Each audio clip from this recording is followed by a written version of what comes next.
ఓహో నాయనా, ఇదేంటి నువ్వు మళ్ళీ రోటీలోకి ఈ పచ్చడి చట్నీయే చేసి పెట్టావు? ఫ్రిడ్జ్ లో కూరగాయలున్నాయి కదా, అవెందుకు వండవు? అమ్మా, పెట్టింది తినేయి. ఆ కూరగాయలు కూర వండాలంటే చాలా టైం పడుతుంది. వాటిని కడిగి కోసి ముక్కలు చేసి కూర చేయాలి. అమ్మో, అంతసేపు గ్యాస్ దగ్గర ఎవరు నిల్చొని ఉంటారు? లేదు, నా వల్ల అయితే కాదమ్మా.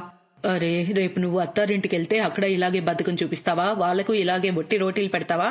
నువ్వు ప్రతిసారి అత్తారీలు ఎందుకమ్మా మధ్యలో తెస్తావు? అందుకే నేను ఎప్పుడు చెప్పేది నా కోసం పెద్ద అత్తారీలు చూడమని. అక్కడ నౌకర్లు చాకర్లు ఉండాలి. అప్పుడు నాకు ఇవన్నీ చేయాల్సిన పని ఉండదు. అలా కొన్ని రోజులు గడుస్తాయి. నయన కోసం ఒక పెద్దింటి సంబంధం వస్తుంది. కొన్ని రోజుల తర్వాత నయన పెళ్లి చేసుకుని అత్తారింటికి వెళ్లిపోతుంది. పెళ్లైన మరుసటి రోజు తన మొదటి వంటగది ఆచారం ప్రకారం తను వంటగదిలోకి వెళ్తుంది. అక్కడ గ్యాస్ పొయ్యి చూసి షాక్ అవుతుంది. ఓరు దేవుడా, ఇదేంటి ఇంత పెద్ద పొయ్యి? అయినా నాకేంటి ప్రాబ్లం, ఇంకా తొందరగా వంట అయిపోతుంది. తర్వాత ఆమె రకరకాల వంటలు చేస్తుంది. పూరి, కచోరీ, ఆలుకూర, హల్వా, రాయితా అన్ని తయారయ్యాయి. ఇక చూడండి నా చేతి వంట తిని వీళ్ళు ఎంత సంతోషిస్తారో. తను మనసులో ఇవన్నీ అనుకుంటూ ఉంటుంది. అప్పుడు అక్కడికి నయన ఆడపడుచు డింపుల్ ఇంకా తోటి కోడలు అనిత వస్తారు. అరే వాసన అయితే అదిరిపోతుంది, కానీ ఇదేంటి సగం వంట చేసావు? లేదక్క, నేను ఆలు, పూరి, హల్వా, రాయితా అన్ని చేశాను. నువ్వు కొత్తగా వచ్చావు కదా, అందుకే నీకు ఇక్కడ రూల్స్ తెలియవు. ఇక్కడ భోజనంలో ఒకటి కాదు 10 రకాల కూరలు చేయాలి. ఏంటి అంటే అందుకని నేను ఇంత పెద్ద గ్యాస్ పొయ్యి ఇక్కడ ఉంచారు? లేకుంటే ఏంటి, నువ్వెలా షాక్ అయ్యావంటే నేను 10 కాదు 100 రకాల కూరలు చేయమన్నంత. అదేంటంటే ఇక్కడ ప్రతి ఒక్కరికి ఒక్కొక్క కూర ఇష్టం. ఒకవేళ 1-2 కూరలు చేస్తే మిగతా వాళ్ళ ఆకలితో ఉండిపోతారు. అందుకే 10 రకాల కూరలు చేస్తాం. అప్పుడు వాళ్ళకి ఏం తినాలనిపిస్తే అది తింటారు. అంతే, సింపుల్. చిన్న వదిన, ఇక మీరు నేటి నుండి ఇంటాచారాన్ని ముందుకు తీసుకువెళ్ళండి. అంతా అయ్యాక భోజనానికి పిలవండి మమ్మల్ని. పాపం నయనకు అది వింటూనే మతిపోతుంది. ఒరే బిడ్డ నైనా, చచ్చావే నువ్వు. కానీ మొదలుపెట్టు. ఝాన్సీ రాణిలా 10 కూరలు వండే పోరాటం ఇక మొదలుపెట్టు. ఇన్ని కూరలు నా పెళ్లిలో కూడా వండలేదు కదా, అలాంటి అన్ని ఒకేసారి నా చేపిస్తున్నారే. కాసేపటి తర్వాత ఆమె అందరి కోసం వంట చేసి వడ్డిస్తుంది. ఆమె చేతి వంట తిని అందరూ ఆమెను చాలా పొగుడుతారు. ఎంత రుచిగా ఉన్నాయి ఈ కూరలు.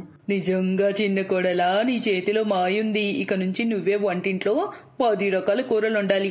నయనా, నీకైతే పుట్టింట్లో రాజ్యమేలావు కదా, ఇక్కడ వెలువెల్లాడుతున్నావు. ఇక నీ పని అయిపోయింది. అలా కొద్ది రోజుల్లో వర్షాకాలం మొదలవుతుంది. బయట ఆ చల్లటి వాతావరణం చూసి నయన అనుకుంటుంది, అరేవా, ఏముంది ఈ రోజు వాతావరణం, వేడి పకోడీలు తినాలనిపించేలాగా ఉంది. అందరికి వేడి పకోడీలు వేసి తినిపిస్తా. నూనె వంట కదా, హెవీ అవడం వల్ల వాళ్ళ పొట్టలు నిండిపోతాయి. వాటితో పాటు కచోరీలు కూడా కొని చేస్తే రాత్రికి ఇక డిన్నర్ చేసే పని తప్పుతుంది. అన్ని రకాల కూరలు వండే బాధ నాకు ఈ రోజుకి తప్పుతుంది. నయన త్వరగా వంటింట్లోకి వెళ్లి పకోడీలు చేసుకొస్తుంది. అరే వదిన, ఏం చేస్తారు మీరు? మేము ఇవన్నీ తినము. మాకు ఆలు కూర, పన్నీర్ కూర, బెండకాయ ఫ్రై కావాలి. ఇక నా కోసం సొరకాయ కూర, పులుపు తీపిగా ఉండేది, ఇంకా గుత్తంకాయ. ఇక నా కోసం బీన్స్, గోబీ ఫ్రై చేయండి. దాంతో పాటు క్యాబేజీ కూర, దోసకాయ కూర, ఇంకా కాకరకాయ కూడా చెయ్యి. ఊరు దేవుడా, వీళ్ళకి అసలు బుద్ధ అనేది కొంచెమైనా పెట్టావా? వర్షాకాలంలో ఎవరైనా చట్పటా ఉండేవి తింటారు, వీళ్ళకి ఇప్పుడు కూడా 10 రకాల కూరలే కావాలి. ఊరు దేవుడా, నేను ఇక్కడ ఇరుక్కుపోయానే. పాపం నైనా కిచెన్ లోకి వెళ్లి 10 రకాల కూరలు చేయడం మొదలు పెడుతుంది. అత్తరింట్లో నా మొదటి వర్షం, నేను దాన్ని ఆస్వాదించాలి. కానీ నేను తప్ప అందరూ ఆ వర్షాన్ని ఆస్వాదిస్తున్నారు. నేను మాత్రం ఇక్కడ పొయ్యి దగ్గర నిల్చొని మండిపోతున్నాను. అయినా తప్పు నాదే. మొదటి రోజే వాళ్ళకి మంచి టేస్టీ ఫుడ్ చేసి పెట్టాను. ముందే అర్థమై ఉంటే మొత్తం కారం డబ్బా కూరలు వంపి వంట చేసేదాన్ని వాళ్ళకు. అప్పుడు నాకు కూరలు చేయమని చెప్పేవాళ్ళు కాదు. కోపంగా నైనా వంట చేస్తూ ఉండగా వేడి కూర చుక్కలు చింది ఆమె కంట్లో పడతాయి. నా కన్ను, అమ్మా, నా కన్ను, అమ్మా. మెల్లమెల్లగా ఆమె కన్ను ఎరుపుగా మారుతుంది. ఇక రాత్రి తను పడుకునేటప్పుడు కళ్ళు మండుతూ ఇంకా బాధగా ఉంటుంది. దానివల్ల ఆమె సరిగ్గా నిద్ర కూడా పోదు. నా కన్ను. ఒరేనైనా, నీ కంట్లో ఈ ఎరుపు రంగు పెరుగుతూ పోతుంది. నేను ఐ డ్రాప్స్ వేస్తాను, దాంతో నీకు ఉపశమనం లభిస్తుంది. రోనక్ నయన కళ్ళలో ఐ డ్రాప్స్ వేస్తాడు. దాంతో నయన కాస్త నిద్రపోతుంది. కానీ మెల్లమెల్లగా ఆమె కంట్లో నొప్పి, వాపు పెరుగుతూ ఉంటుంది. అలా కొన్ని రోజులు గడుస్తాయి. ఒకరోజు, ప్రతిరోజు రకరకాల 10 వంటలు చేయలేక నేను అల్లాడుతున్నాను. ఇంట్లో కూరగాయలు లేవు, బయట వర్షం భారీగా ఉంది. ఒక పని చేస్తాను, ఈ రోజు ఆలూతోనే 10 రకాల కూరలు 10 విధాలుగా చేస్తాను. ఆమె ఆలూతోనే రకరకాల వెరైటీలు చేస్తుంది. ఆలు దమ్, ఆలు మటర్, ఆలు గోబీ, అలా ఆలుతోనే రకరకాలుగా 10 విధాలైన కూరలు చేస్తుంది. ఆమె అత్తారింటి వాళ్ళు అది చూస్తూ కోపంతో చెప్తారు, ఓ ఏంటిది ఇలా ఆలు కూరలు చేసావు, అది 10 విధాలుగా, నాకు తినాలని లేదు, నా కోసం ఇంకేదైనా చేసుకురా. కానీ అత్తయ్య ఇంట్లో కూరగాయలు లేవు, అయిపోయాయి, బయట నిన్న రాత్రి నుంచే వర్షం ఆగకుండా కురుస్తుంది, అందుకే కూరగాయలు తేలేకపోయాను. అవునా, సరే సరే, రేపటి నుంచి మాత్రం ఏం జరిగినా మాకు 10 రకాల కూరలు తినడానికి కావాల్సిందే, అది రకరకాల కూరగాయలు, అర్థమైందా? తన అత్త మాటలు విన్న నయనకు కోపం అయితే చాలా వస్తుంది, కానీ ఆమె మౌనంగా ఉంటుంది. అలా ఇంకో 2 రోజులు గడుస్తాయి. ఒక రోజు, ఓహో పొద్దుటి నుంచి కన్ను ఒకటే నొప్పేస్తుంది, కానీ దీంతో మా అత్తారింటికి ఏం పట్టదు, వాళ్ళకి కేవలం 10 రకాల కూరలు తినడం మాత్రమే పడుతుంది. హాస్పిటల్ కూడా వెళ్ళలేను, మళ్ళీ వీళ్ళకి 10 రకాల కూరలు ఎవరు చేస్తారు? నేను ఇలాగే 10 రకాల కూరలు చేస్తూ చేస్తూ ఒకరోజు దేవుడి దగ్గరికి పోయేలా ఉన్నా. ఎలాగోలా ఆమె కూరలు చేస్తుంది, కానీ ఒక్కను సరిగ్గా చూడలేని కారణంతో కొన్ని కూరలు మాడతాయి. కొన్నిట్లో ఉప్పు ఎక్కువగా, మరికొన్నిట్లో కారం ఎక్కువగా అవుతుంది. కానీ వాళ్ళ అత్త వాళ్ళు తన బాధ అర్థం చేసుకోకుండా ఆమెను 10 రకాల మాటలు అంటారు. కానీ తన భర్త ఆమె బాధను చూడలేకపోతాడు.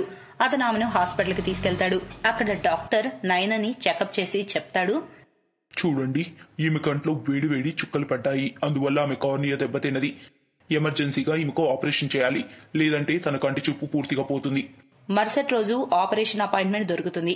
తర్వాత ఆమెను తీసుకుని ఇంటికి వస్తాడు రోడక్. అప్పుడు ఆమె తోటికోడలు అంటుంది, ఇవాళ ఎలాగో పనికి మాలిన కూరలు చేసావు, కానీ రేపు 10 రకాల మంచి కూరలు చెయ్యి, ఎందుకంటే రేపు మా ఇంటి నుంచి మా అమ్మా నాన్న వాళ్ళు వస్తున్నారు. ఇక ఆపండి మీరందరూ, ఇంట్లో ఎన్ని కావాలంటే అన్ని కూరలు చేయండి, పర్వాలేదు, కానీ ఒక్క మనిషిని చేయమండం కాదు, అందరూ కలిసి చేయండి. మీకు తెలుసా, తన కళ్ళల్లో వేడి చుక్కలు పడటం వల్ల తన చూపు సగం పోయిందని. తర్వాత మరుసటి రోజు ఆమెను ఆపరేషన్ కి తీసుకువెళ్తాడు. అక్కడ ఆమె వైద్యం సక్సెస్ అవుతుంది, ఆమెకు పూర్తిగా కనిపిస్తుంది. 3 రోజుల తర్వాత ఆమె ఇంటికి రాగానే తన అత్త ఆమెతో చెప్తుంది, మమ్మల్ని క్షమించమ్మా చిన్న కోడలా, నువ్వు వచ్చే ముందు ఇంట్లో నౌకరున్నాడు, కానీ 10 రకాల కూరలతో ఇబ్బంది పడి అతను పారిపోయాడు. ఆ తర్వాత మేమందరం కలిసి కూరలు చేసుకునేవాళ్ళం, కానీ నువ్వు వచ్చాక అన్ని నీపైనే వదిలేశాం, అందుకే నీకు ఈ పరిస్థితి. కానీ ఇక నువ్వు ఒక్కదానివే పని చేయాల్సిన అవసరం లేదు, మేమందరం కూడా నీకు సాయం చేస్తాం. ఇక 10 రకాల కూరలు కాదు, కేవలం 2 రకాల కూరలే ఇంట్లో వండుతాం, అందరూ అవే తినాలి, ఇక నీకు ఏ ఇబ్బంది కలిగించం. తన అత్త నోటి నుండి ఆ మాటలు విని నయన చాలా సంతోషిస్తుంది. ఇక ఆమె ఎంతో సంతోషంగా తన అత్తింటి వాళ్ళతో ఉంటుంది.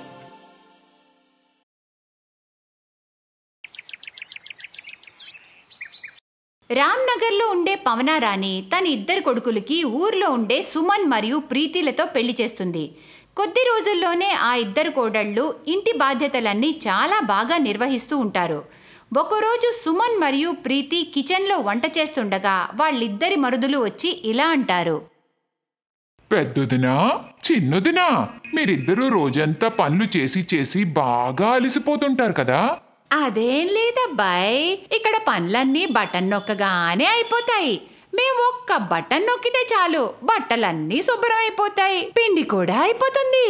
అరే, మా ఉద్దేశం మీరిద్దరూ మీ భర్తలతో ఎక్కువ సమయం గడపలేకపోతుంటారు కదా. లేదు లేదబ్బాయ్, అలాంటిదేం లేదు.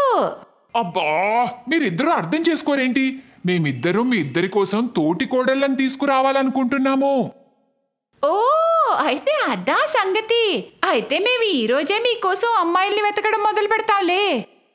2 కోడళ్ళు అత్తగారు నొప్పించి అఖిల్ మరియు నితిన్లకు 2 సిటీ మోడర్న్ అమ్మాయిలతో పెళ్లిళ్లు చేస్తారు. పట్టండి తోటి కోడళ్ళు, ఇప్పుడు మీ చేతచ్చులు ఈ గోడపై వేయండి. ఓ ప్లీజ్, మేము చాలా కాస్ట్లీ మ్యానిక్యూర్ అండ్ పెడిక్యూర్ చేయించుకున్నాం, మేము దీనికోసం మా చేతుల్ని నెయిల్స్ని పాడు చేసుకోలేం. ఇది ఆనవాయితీ కోడళ్ళు, ఖచ్చితంగా చేయాల్సిందే. ప్లీజ్, ఇవన్నీ మేము నమ్మం, మేము చాలా టయర్డ్గా ఉన్నాం, మాకు రెస్ట్ కావాలి. అలా అని వాళ్ళిద్దరూ గదుల్లోకి వెళ్ళిపోతారు. అది చూసి అత్తగారికి వాళ్లపై చాలా కోపం వస్తుంది. చూసారా ఈ పట్నం పిల్లల్ని, ఆనవాయితీనే కాదన్నారు. కోపం తెచ్చుకోకండి అత్తయ్య, వాళ్ళిద్దరికీ కొత్త కదా, మెల్లమెల్లగా నేర్చుకుంటారు. మరుసటి రోజు కనిక మరియు ఆంచల్ పొట్టి పొట్టి బట్టలు వేసుకుని హాల్లోకొస్తారు. గుడ్ మార్నింగ్ అక్క. అయ్యో రామా, ఇంత చిన్న బ్లౌజా? నాకెందుకో మీ టైలరు మీ బట్టల్ని దాచేసి దాంతో వేరే ఎవరికో సూట్ కుట్టిసుంటాడు చెల్లెలు. ఓహో, స్టాప్ ఇట్, దీన్ని crop top and mini skirt అంటారు, అర్థమైందా? మీలాంటి ఊరోళ్ళకేం తెలుస్తుంది ఫ్యాషన్ గురించి? ఈ విధంగా ఆ 2 మోడర్న్ కోడళ్ళు ఆ ఊరి కోడళ్ళని చాలా అవమానిస్తూ ఉంటారు. అలా కాలం గడుస్తూ ఉంది. ఇక అత్తగారి యొక్క 4 కోడళ్ళు ఒకేసారి ప్రెగ్నెంట్ అవుతారు. ఈ రోజు నాకు చాలా ఆనందంగా ఉంది, ఇంటికి ఒకేసారి 4 సంతోషాలు రాబోతున్నాయి. కానీ వాళ్ళు ప్రెగ్నెంట్ అయినప్పటి నుండి మోడర్న్ కోడళ్ళు మాత్రం కేవలం వారి గదుల్లో ఏసీల్లోనే ఉంటారు. కానీ ఊరి కోడళ్ళు రోజంతా ఇంటి పనులు చేస్తూ ఉంటారు. అక్క, నువ్వు త్వరగా ఇల్లు శుభ్రం చేసేయి, ఈలోపు నేను బర్రెలకి గడ్డి పెట్టొస్తాను. అరే ఆగవే, నేను కూడా పాలు పిండాలి, వస్తున్నా ఉండు. ఇద్దరు కోడళ్ళు గోశాలకి వెళ్తారు. అక్కడ ప్రీతి బర్రెలకు గడ్డి వేసి వాటి పేడ శుభ్రం చేస్తూ ఉంటుంది. ఇటు సుమనేమో పాలు తీస్తూ ఉంటుంది. అరే వా, ఏంటి దన్ను, గోపాల్ దున్నతో ఏమైనా ఉందా ఏంటి? ఈ ఆనందంలో ఈరోజు బకెట్ నిండుగా పాలిచ్చావు. ఆహా, ఈ పేడ ఎంత మంచి వాసన వస్తుందో. ఒకసారి పీల్చామంటే రోగాలన్నీ పారిపోతాయి. ఎంత స్వచ్ఛంగా ఉందో ఈ వాసన. ఓఫో, చిచి, ఈ ఊరోళ్ళు చూడు ఎలా బర్రెపాలు తాగుతున్నారు. ఇంకా పేడ పిడకలు, యాక్, చిచి, ఓ గాడ్. అరే ఓ పట్నం మేడం, మా ధన్నుని ఏం అనడానికి వీల్లేదు, అర్థమైందా? అది ఒక్క తన్నుడు తన్నిందంటే డైరెక్ట్గా కుతుబ్ మినార్ దగ్గరికి వెళ్ళి పడతారు. సిటీ కోడళ్ళిద్దరూ లోపలికి వెళ్ళిపోతారు. అలానే ఒక 5 నెలలు గడుస్తాయి. నలుగురు కోడళ్ళకి 6వ నెల. ఒకరోజు అత్తగారు తన మోడర్న్ కోడళ్లతో ఇలా అంటుంది. కనికా, ఆంచల్, అరే మీకోసం కాకపోయినా మీ పిల్లల కోసమైనా కొంచెం పనిచేయండరా, అర్థమైందా? సరిగ్గా చెప్పారత్తయ్య.